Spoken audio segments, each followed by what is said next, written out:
Assalomu alaykum. Fast API'da ko'tarilgan loyihamni Digital Ocean'ga e'tibor qilib ko'rsataman. Digital Ocean'ga kirasizlar, login yoki sign up.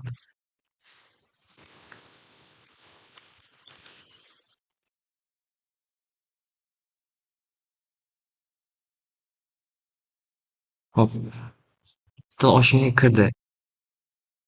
Droplets bo'limiga o'tsak, bu yerda mani dropletim bor. Hozir biz yangisini ochamiz. Create Droplets bo'limiga o'tsak, yangisini ochishimiz mumkin. Keyin bu yerda dropletimiz qayerda bo'lishini, keyin shunga o'xshagan ma'lumotlarni tanlashimiz kerak. Qaysi biri biz uchun afzali? Bizaga eng yaqini. Misol uchun Bangalore, to'g'rimi? London, San Fransisko bu uzoqroq. Bangalore yaqin, lekin menga eng arzon tarif kerak. Bangalore'da yo'q. Shuning uchun Frankfurtni tanlayman. Bu yerda eng arzon tarifni olish uchun. Hop, kirdim. Serverim qayerda bo'lishi kerak tanladim. Keyin Ubuntu terminalida ishlayman men. Shuning uchun Ubuntu terminalini tanladim. Keyin versiyasini tanlayman. Keyingisi tarifini tanladim. Keyingisi storage kerak emas, qo'shimcha backup. Backup hozir menga kerak emas. Bu shunchaki education. Sizlarga qanaqa bo'lishini ko'rsatish uchun ochyapman bu droplet. Backup kerak emas menga. Backup o'zi nima? Men serverimni o'chirib yuborsam yoki ichidagi ma'lumotlarimni o'zi o'chib ketsa, backup agar sotib olib ishlatayotgan bo'lsam, qaytarib olishim mumkin ma'lumotlarimni. Backupni narxi misol uchun tepasida turibdi. Haftalik. Har haftada ma'lumotlarimni saqlab qoladi, yangilab boradi. 20% o'zimni dropletimni, droplet bu server. O'zimning serverimni 20% narxiga teng ekan. Xo'p, kerak emas. Bu daily, bu 30% ga teng ekan. Har kun saqlab boradi, ya'ni. Keyingisi SSH. Xo'p, biz serverimizga SSH orqali yoki password orqali kirishimiz mumkin. SSH orqali juda ham xavfsiz. Sababi men new SSH orqali SSH public keyni qo'shib qo'ygan bo'lsam, o'zimning terminalim orqali bemalol kirib ketishim mumkin. Agar pasport orqali kirsam, siz bilasizmi pasportimni yoki boshqami, hammasi bemalol kira oladi. SSH bo'lsa, men o'zimning SSH bo'lsa faqat Mac bira olaman. Qolganlarga permission aytib beradi. O'zimnikini qo'shaman. Monitoring token olamiz. Keyin dropletimga nom beraman. Fast API misol uchun. Xo'p, oyiga $4 dan tushyapti va create droplet. Dropletimni ochdim. O'zida API beradi.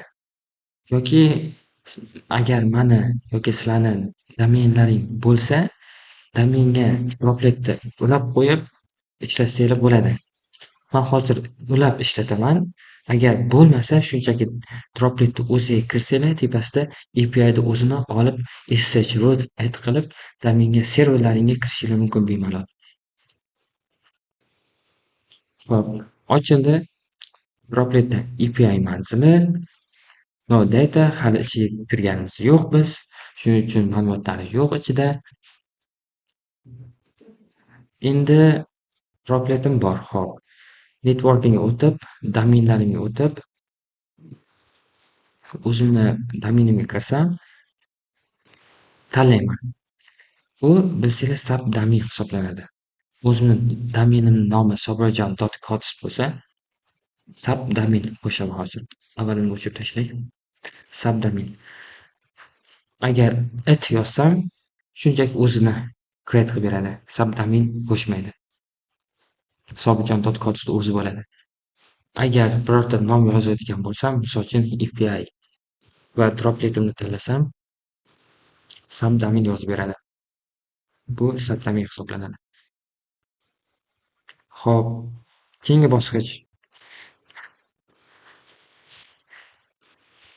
Terminalga kiramiz. Bu qulayroq. SSH root add. Mana shu manzilga kiramiz hozir. Bitik.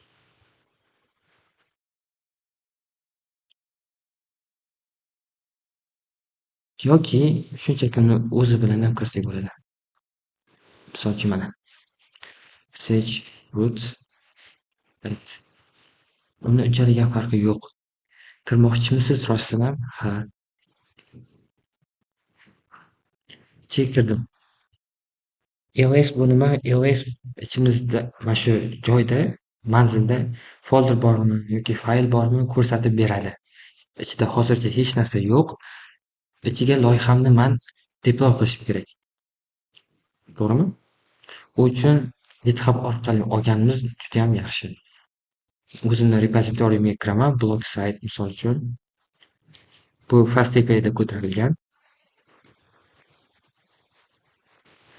Hozir git clone qilamiz. Git clone. Bu yerda nima bo'lsa, hammasini klon qilib oldi. iOS blog site degan folder bor ichida. Ichiga kiramiz. iOS ichiga kirsak shuncha fayllarimiz bor. Endi biz serverda yangi create qildik, to'g'rimi? Ichida na Python bor, na pip bor, hech narsa yo'q ichida. Sekin bir boshdan install qilishni boshlaymiz. Sudo apt install Python va Python. Mayli, boshdan boshlaymiz.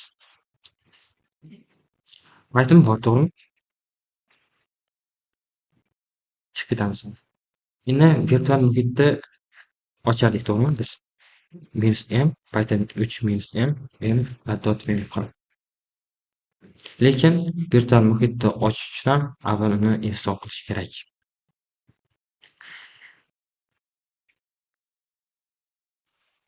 12 env. Hop, bu yerda nima deyapti? Shuncha joy kerak. To'ldirishga ruxsat so'rayapti. Continue bossak to'ldiradi shuncha joyni. Shuncha bo'sh joy bor. Available.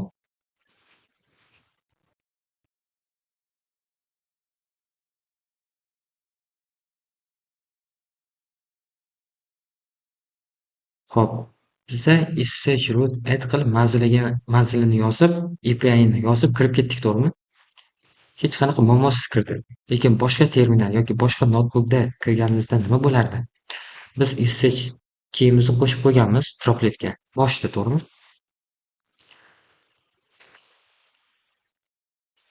Xuddi shuni agarda bu yerga ham tersak nima bo'ladi? Xo'p, har doimgidek prem yoki yo'qmi deb so'rayapti. Mana sizham mana shu manzilni terib kirsanglar, xuddi shuni so'raydi.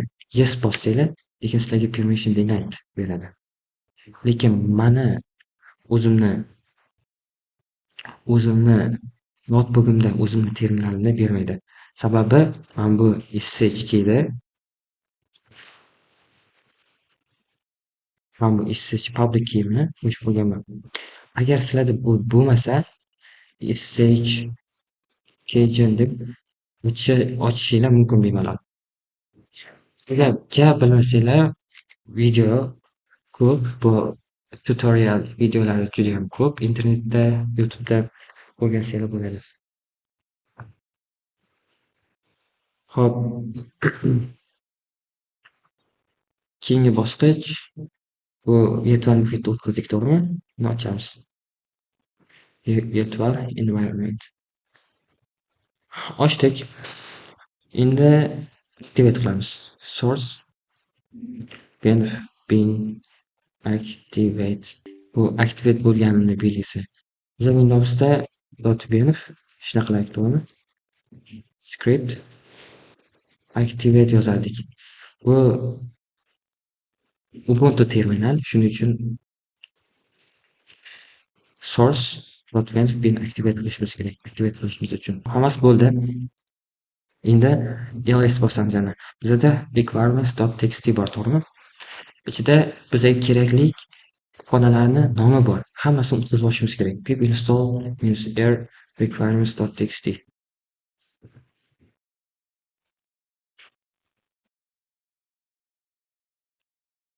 Hop, bular o'tadi. Keyin biz FastAPI loyihamizga RAM berish uchun xuddi shu komandani terishimiz kerak edi. Terib ko'ramiz. Mana bu yoqda o'tdi. Misol uchun python.n o'tdi, python JAWS, python requests o'tdi. Kerakli hamma kutubxonalarimiz o'tdi. Bash binary RAM beramiz endi. Xatolik beradi. Bu yoqda nima? Project name'ni settings.py faylimiz olishga urinyapti. Project name'ni virtual muhitdan olishga urinyapti. Secret key'imiz, algoritmimiz bor, access token bor va databaseda ma'lumotlari bor. Bu yoqda xato bermaydi, chunki bizda .env faylimiz bor bu yoqda. Lekin bu yoqda yo'q. Sababi git ignore'ga .env faylini qo'shib qo'yganmiz GitHubga push qilishimizdan oldin. GitHubda .env fayli turmaydi. Chunki agar GitHub repozitoriyimiz public bo'lsa, mana biza secretly narsalarimiz, ma'lumotlarimiz bunaqa sensitive ma'lumotlarimiz boshqalarning qo'liga tushib qolsa, yaxshi oqibatga olib kelmasligi mumkin. Xo'p, u uchun nima qilamiz? Ctrl C ni bosib to'xtatib turamiz va nano.env. Keyin xuddi shuni copy va paste qilamiz. Copy paste qildik. Endi buni save saqlash uchun Ctrl X Y, chunki bu yoqda so'rayapti saqlaymi yoki yo'qmi, yes yoki no. Y'ni bosamiz va xuddi shu nom ostida saqlaymi, boshqa o'zgartirishimiz mumkin. O'zgartirmaymiz, enter bosamiz. Saqladi. Endi yana boyagidek RAM beramiz.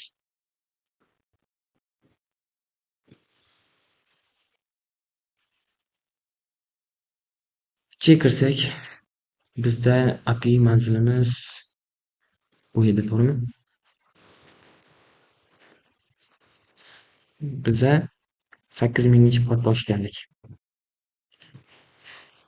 Bunday qilayotganimiz yo'q. Tox loyihamiz ishlayapti.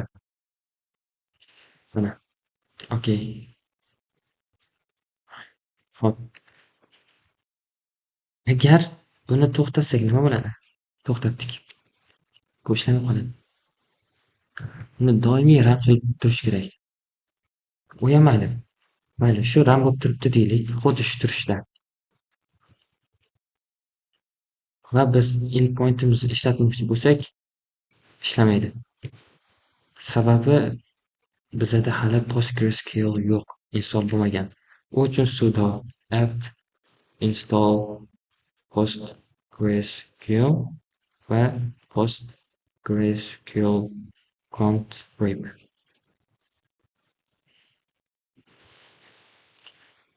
Hop, boyagi savol yes bosamiz.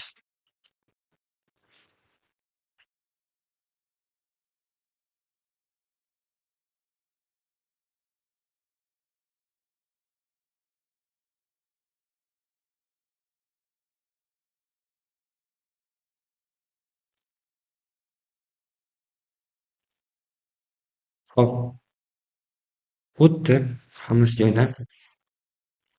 Endi ichiga kirish uchun nima qilamiz? Sudo, ya'ni databasimiz ichiga kirish uchun sudo install postgres va xuddi shuni terib ichiga kiramiz. Ichiga kirdi. Bizda databasimizni ko'rish uchun /l ni bosib kirardik. Bizda database hali yo'q. Create qilamiz. Create database nomi blog db bo'lsin. Bo'ldi. Database create bo'ldi. Ichiga kirish uchun blog db yozamiz. Xo'p, biza blog db databasimizni ichidamiz. Hop, Endi yana bitta ma'lumot Postgres user va Postgres database ichidagi mana Postgres useri passwordi Postgres, to'g'rimi? Lekin hozir database create qildik va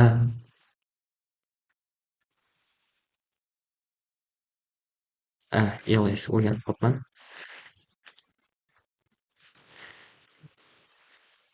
va BlockDBni owneri Postgres. Lekin buni passwordi hozir Postgres emas. Uni o'zgartirish uchun alter user Postgres is password Postgres. Hop, role alter bo'ldi. Ya'ni endi bizani Postgres userimizni passwordi Postgres. Xuddi bunga o'xshab.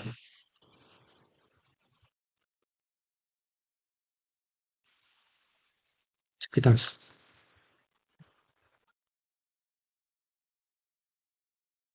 Yana bitta ma'lumot.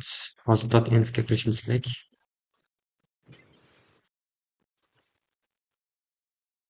nano.env. Hop, bizda DB'miz nomi BlockDB. BlockDB. Ctrl X, Y va Enter. Endi bizda Olimpik bor, to'g'rimi? Olimpik nima qiladi? Migrationlar, misol uchun databasedagi o'zgargan narsalarni migrate yoki migration qiladi. O'zini komandalariga qarab. Yangi ham bor-ku, manage manage.py migration va migrate. Migration bu Olympic migration qiladi. Make migration. Olympic auto yo'q. Revision auto generates means m table created misol uchun deb yozsak migrationlarimiz yozardi bunga o'xshatib. Lekin bizda migrationlar oldindan bor.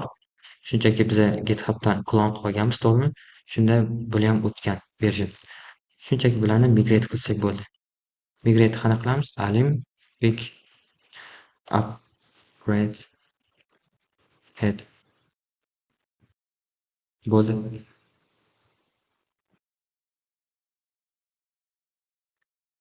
Database'imizga run beramiz. Refresh berib, xuddi shu ishlamagan endpointimizni ishlatib ko'ramiz.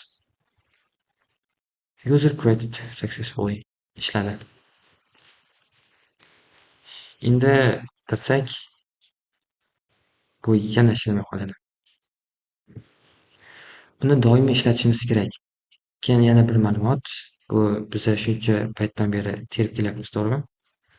Komandalarni. Bu ro'yxati menda bor. Tashlab berish mumkin bemalol.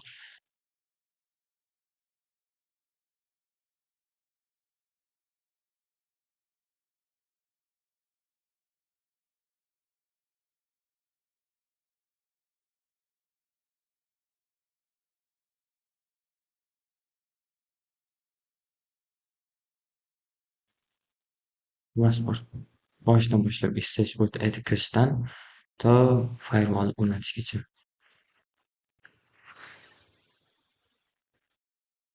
Biz hozir servisni o'rnatishimiz kerak. Va Unicorn'ni pip install qilishimiz kerak. Hop, va Nginx'ni ham. Unicorn bilan Nginx o'zi nima qiladi? Agar tashqaridan o'zimizdan API'imizga, ya'ni domenimizga yoki o'zimizni API'imizga ma'lumot kelsa, bu o'zimizdan fast API loyihamiz bilan birga ishlashiga yordam berib turadi. Bu Unicorn'ga jo'natadi, ya'ni o'zimizdan fast API'ga jo'natadi o'rtasidagi serverlar. UV Core ham Nginx ham o'zi server. Endi sudo nano mayli birinchi install qilishimiz kerak. pip install juniper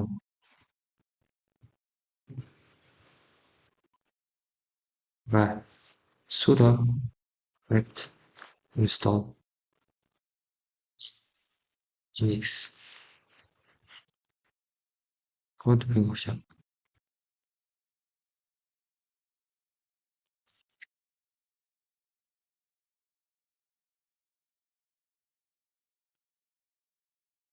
Yes.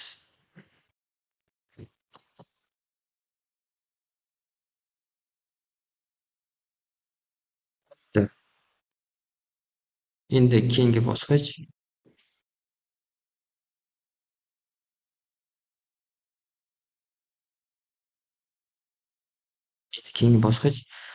xuddi shu page FastAPI nomli servis yaratamiz. Sudo menu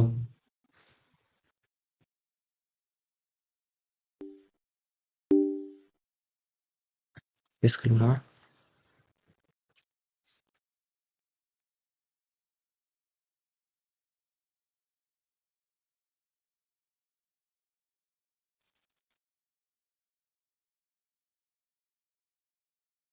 Bu narsa FastAPI nomi turibdimi? Bu boshqa narsa bo'lishi ham mumkin. BlockDB yoki FastAPI FastAPI yozib qo'yganman xolos. Ichiga kirsak, xuddi shu pejga ochib beradi, yaratib beradi servis. FastAPI nomli servisda. Ichiga xuddi shuni copy paste qilib tashladim. Hozir keyingi bosqichlarni. Xo'p, undan oldin bitta narsani ko'rsatib o'tib ketaman.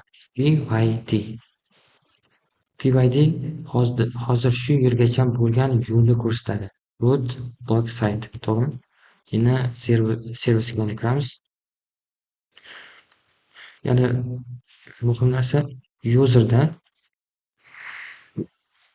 root eng tagida root turibdi, to'g'rimi? Tanlasa eng tagi shu bo'lishi kerak. Keyin root undan keyin nima turadi? Block site, to'g'rimi? Ya'ni repositoriyimizni nomi. Block site. Xuddi shu bo'lishi kerak. Bu yerda ham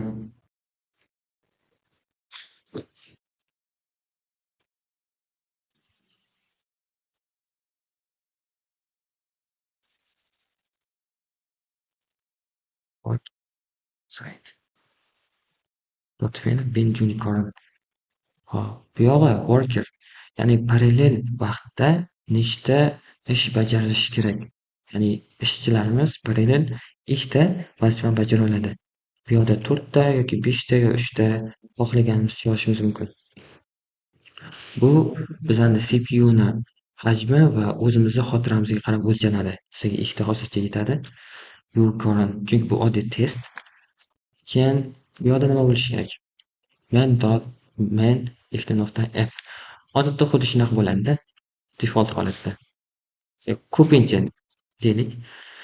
Bizda bu, to'g'rimi?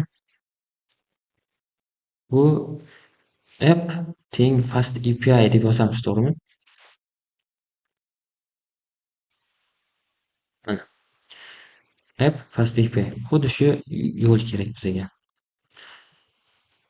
Appga kiramiz, serverga kiramiz, app, to'g'rimi? Bu yerda ham xuddi shu yozilgan. Appga kiramiz, server, app va ichidagi app degan funksiya. Hop. Ctrl X, yes, enter. Chiqib ketdik. Endi buni reload qilishimiz kerak, enable qilishimiz kerak. Hozir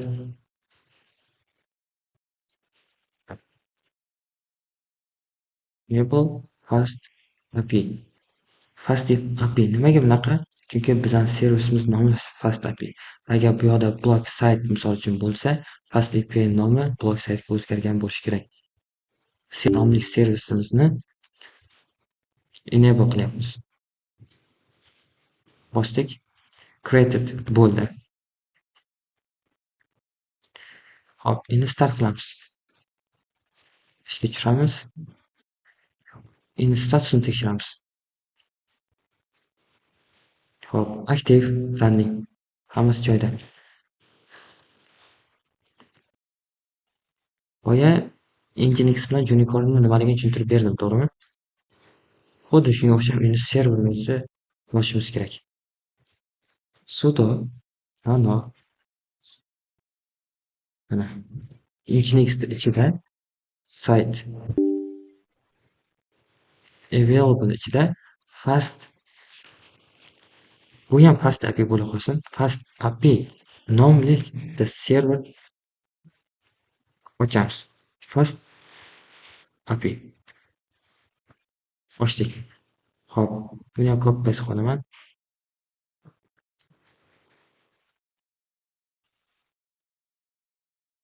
Bu yoqda nima yozishim kerak? Domain yoki Droplet API manzilini. Domain sizlarda bo'lmasligi mumkin. Shuning uchun o'zimni API'imni qo'yib ko'rsatib beraman. Ctrl X Y Enter. Endi buni ham restart qilish kerak. Enable qilish kerak. Mana. Mayli, copy paste qilaman. Mana. Sudo in ln available ichidagi ochdik, to'g'rimi? Mana. Servis bu. Biz qayerda ochgandik?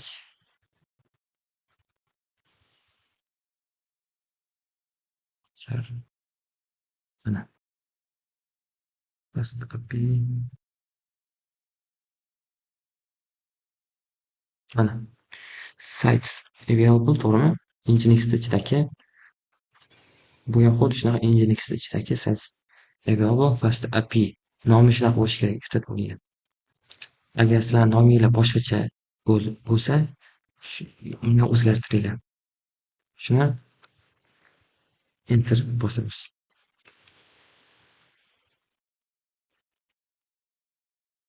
Bo'ldi. Xo'p, endi test ko'ramiz nima bo'larkan. Syntax is okay. Test is successful. Hammasi joyida. Endi run beramiz. Restart beramiz Nginxga. Sudo system ctl restart Nginx. Bo'ldi.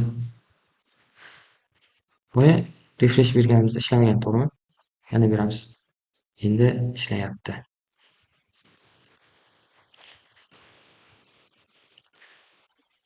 Mana ishlayapti. Bunaqa pejimiz yo'q bizda. Boxga kiramiz. Docsda bular bor. Registratsiyadan o'tgandik, to'g'rimi boya? Databasimiz hali bor.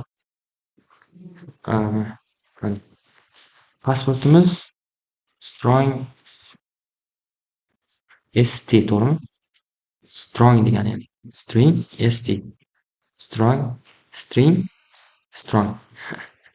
Hop, pasportimiz ham shunaqa, ya'ni st bu strong bo'lishi kerak, ya'ni kuchli pasport bo'lishi kerak.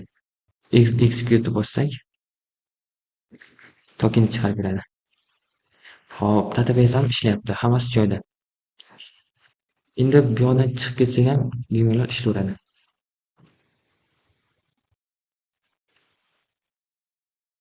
Hop, hammasi joyida. Lekin not secure. Agar domenimiz bo'lsa, tepada yozdik, to'g'rimi?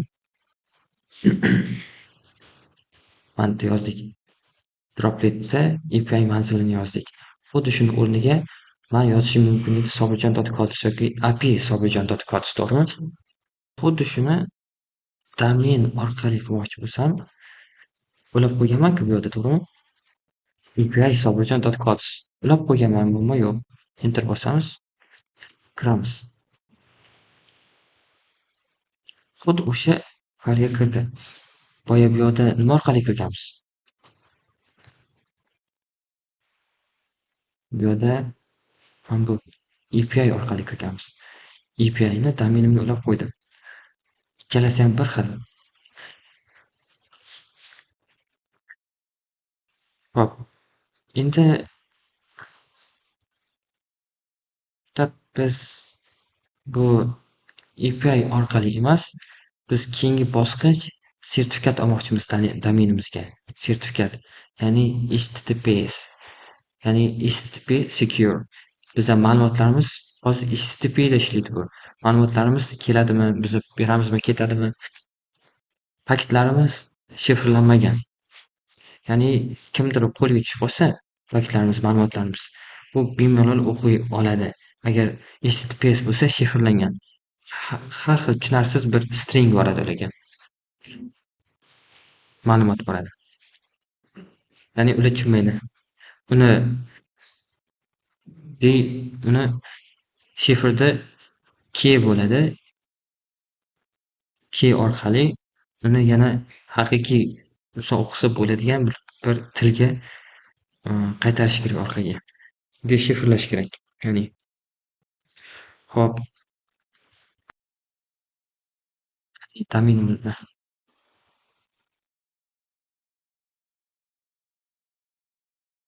domen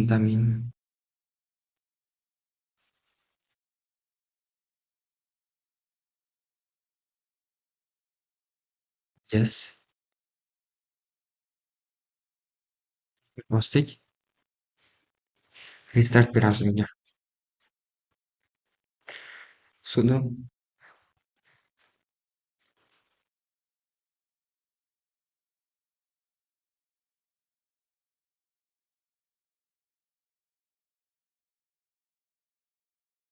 font.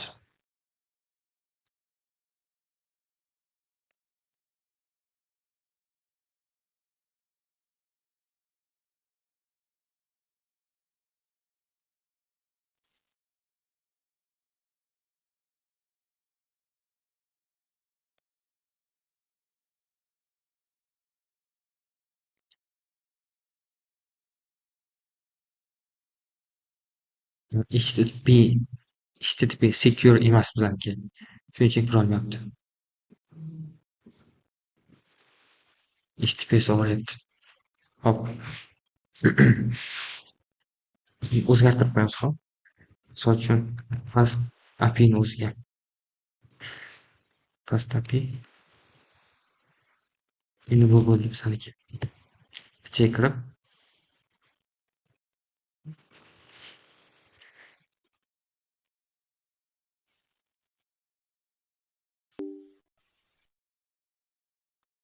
yana restart.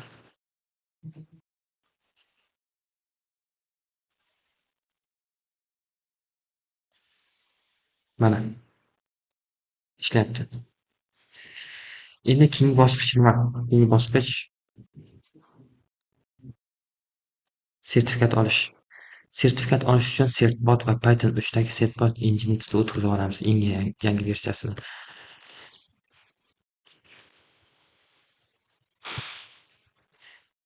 Keyin esa o'zimizdan domenimizni yozamiz. Ya'ni fastAPI.sobirjon.codes.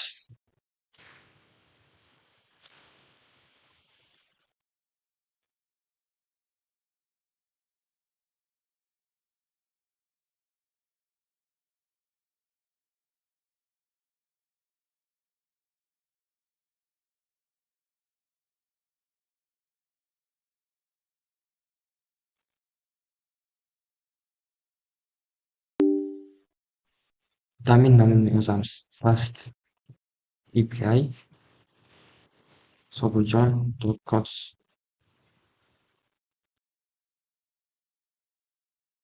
Xo'p, boshlandi. Enter email address sobirjon Abdulmajid.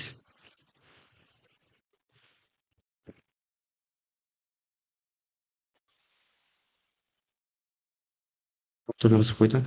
Hech narsa qilmaydi. Yes. Yes. Xo'p, bu yoqda please read the terms of service at o'qib chiqmaganman.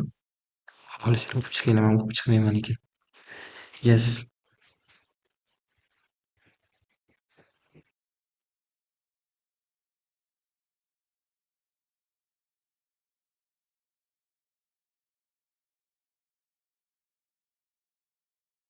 Hop, endi first episode uchun tadqiqot biz endi secure bo'ldi. Not secure hozir bir marta refresh bersak, ana secure endi. Space. Endi bizning ma'lumotlarimiz xavfsiz almashinadi. Faktlarimiz himoyalangan endi. Xo'p, bo'ldi. Menimcha video yaxshi chiqdi. Salomat bo'linglar.